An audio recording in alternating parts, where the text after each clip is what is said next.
Russia, they're nothing, right? That's really what everybody suspected. I mean, can you believe, you talk about treason, with the President of the United States, a traitor to this country, bought and paid for by the Russians. Write that. Write that. That's pretty heavy. Sorry, Bob, it's not a Trump question, but can I ask you another Horn question? You said you'd like to keep working with Horn, Bob, but you were talking about in Australia. Would you want to bring him over here for maybe some more fights in America? Absolutely. I mean, I think he's a courageous fighter. He was in with a super elite fighter. Let's see him fight with regular welterweights. We have a whole bunch of them that fight for top rank. This Kabbaliskas kid is a terrific fighter. A whole group of welterweights that we can put him in. If Glenn wants to bring him over and fight in the United States, love to put him on a card, and he would be, I think, a welcome addition to our ESPN telecast. Horn and Sean Porter would be Terrence Crawford is entering. Sean Porter and Horn would be good. You what? Sean Porter and Horn would be a good fight. You think so? Oh, yeah. All right, two guys at each other? Yeah, I think so. All right, good. Here's the man. Here's the man. Hey. Why y'all looking so sad? Y'all mad? sorry. They mad. Bob, we got a question here. Hey, Terrence, this is Rich Ortiz from The Fighter's Voice. I got to ask you this. As soon as you went into the ring, the crowd seems to shift. But as soon as you started landing those combinations, they were all yelling Crawford. How does that make you feel to know that you just did not win the fight, you won the crowd over? I think going into the fight, they all knew what they was up against, and they respected me from the jump. They just couldn't acknowledge it because that boy, you know, was fighting me. So they had to ride with Jeff Horn. Thanks, sir. Terrence right in front. Congratulations, that was a great performance. It seems like you're getting better every time out. Do you feel like you're hitting your prime now where, you know, you've gone through all these levels and now you're at 147 where you're going to stay and kind of, you know, do your best work?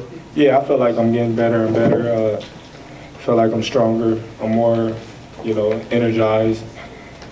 I feel like this is a great division for me. The thing that, you know, impressed me tonight was, you know, how you were using your feet in there and, you know, kind of creating angles for yourself to throw those punches and get out of there. Is that something you feel like is a level you've taken above? I know you've always had quickness and good feet, but it seems like tonight your footwork was really outstanding. If you watch me fight, it's the same thing, you know, make my adjustments and catch them coming in if that's what they want to do, or go to them. You know, the foot, you got to bring your feet with your hands. So it's something that we practice on. And my last question for you is, I just said I think, you know, you and Errol Spence are by far the two best guys out there. How do you think you would do against him, and are you going to be at his fight next week? I do well with him. I believe I do well with any welterweight in the division and so forth. Chase, how was your wind out there? Oh, I was loving it. I had that oxygen, that H2O. Terrence, there was a little bit of animosity between the camps this week over here tonight. A little bit of a war of words during the week. Did that add to your motivation levels, and does it make the win any more satisfying tonight? Of course, but I knew where they camp was coming from. You know, they was trying to get under my skin. I'm pretty sure they didn't believe it, nothing that they were saying. They was just coming up with excuse after excuse. What him and his coaches and my coaches had going on didn't have nothing to do with me. I stayed focused. Terrence, at what point did you feel you could stop Jeff? Before the fight? At what point during the fight? About the second, third round, I knew that I was the stronger guy.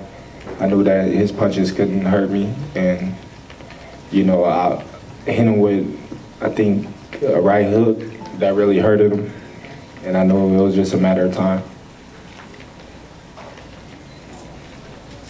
Terrence, post-fight you said that your trainer, Bo Mack, wanted you to switch to southpaw and you decided not to. Why did you know you had him even in the orthodox? No, he wanted me to switch back to orthodox. Oh, from southpaw. Yeah. What made you not switch? Southpaw. Not the whole fight. Almost. Almost. Yeah, but he wanted me to switch back. But I just chose not to because I told him I had him and I was going to get him out of there. Hey, Terrence, you didn't want to talk about the future before the fight, but now that this is over, next fight maybe it's in October. Do you have, is there someone that you want to go up against? Well, right now we're going to go home. We're going to enjoy this win. We've been out the ring for a long time, so we're just happy to be back in the ring, and we're going to make up a plan and see where we go. But I assure you that we're looking for the biggest fights out there. Any more questions? Yeah. But your ring talents are undeniable, but is there anything you can do personally to raise your persona to make yourself a more marketable athlete in terms of the general public as opposed to the boxing folk? I believe I just got to keep doing what I'm doing. Like Marvin Hagler. Right? Marvin never did anything really to endear himself to you guys, but he made more money than any of the middleweights around because he was Marvin Hagler and he stayed to the end being Marvin Hagler. So is Bud Crawford. He's going to be Bud Crawford forever. Boy, Bud. First of all, congratulations on a great win, a great dominating win. He was coming at you full force at first, and did you feel like, I'm gonna ask you this, were you prepared for him to come at you like that, and how did you keep so calm under those conditions?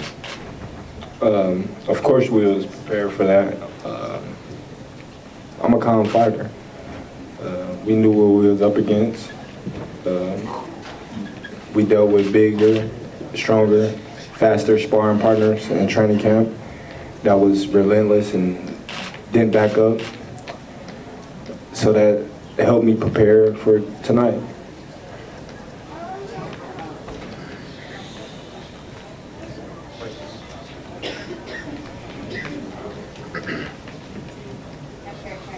Back here.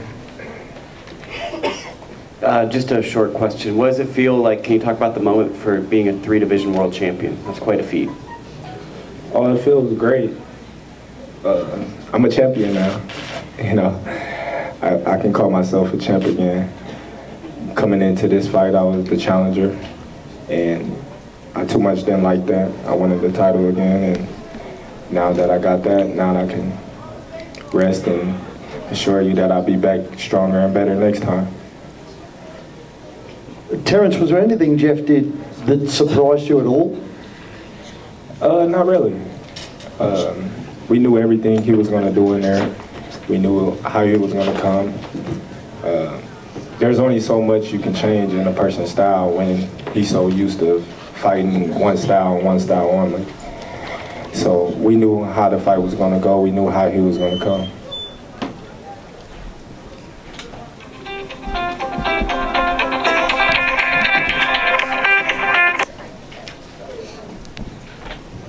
Terrence, did you feel going into the fight that the only chance that Jeff would have is to maybe get lucky and land one on you, or did you change your opinion once that fight started? Did he show you more than you thought going into the fight?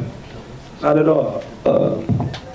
He did everything we expected him to do. Like I told everybody before, he came in there with the intentions of roughing me up and getting aggressive.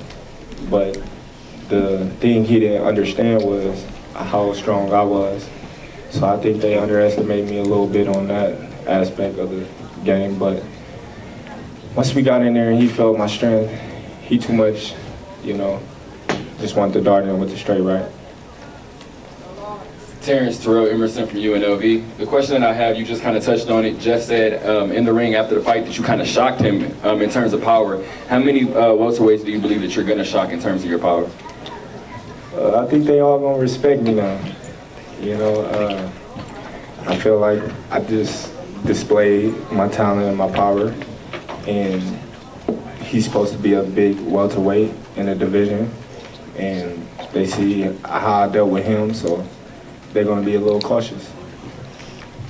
Terrence, you're now the WBO welterweight champion. Congratulations. At 140, you unified the division. It was the first time in forever that that had been done. Is that the goal here at 147? Facts. You know, we won them all. Won them all. That's the goal. And my one more question for Terrence. Well, my second question real quick. 147, obviously you didn't have to like melt yourself down and make weight, but did you do anything to kind of gain any strength, or was it just more about not making the weight? No, the strength is always there. You know, credit my strength and conditioning coach, Jamie Belt, get me in the best of shape of my abilities. I got stronger in there, being that I didn't have to cut as much weight, and I think it showed today. Definitely. Thank you. Right here, Terrence. Congratulations on the win. Yeah. I don't know if this has already been addressed. I just got in here from finishing up at ringside. But you came out left-handed, and you switch all the time, but you started off right off the bat left-handed. I wanted to know what was... Right-handed. I'm sorry, right-handed. And then you switched left-handed in the 8th round. What was the reason for the switch at that point? Just cause. Okay, I wasn't sure if it was something that Brian said to you, or that you just felt like you had shown him everything from one stance and go to the other, confuse him a little bit? I gotta keep my right hand stance away from people. That's it? Yeah. I gotta say that. I gotta keep that in the basket. I want to ask Bob also. Bob, I'm not sure what your opening comments were. Can you just give me... My opening comments were that I was telling him, I had a little microphone, it was in his ear, switch left, switch right.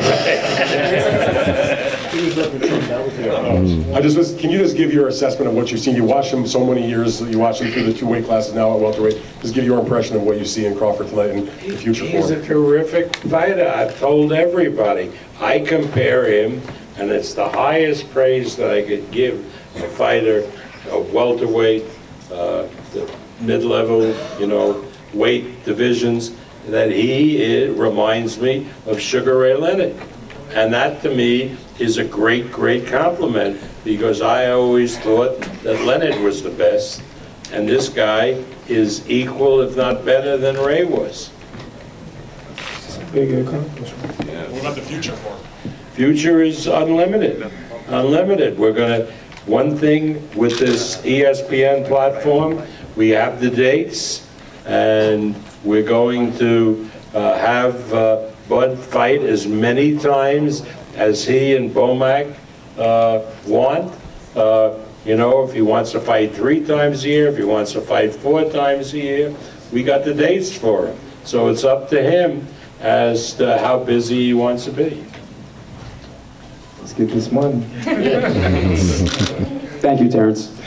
Thank y'all. Let's bring the kid up. Let's bring another knockout for, where's Shakur? Hey, come on. Hey, little bro.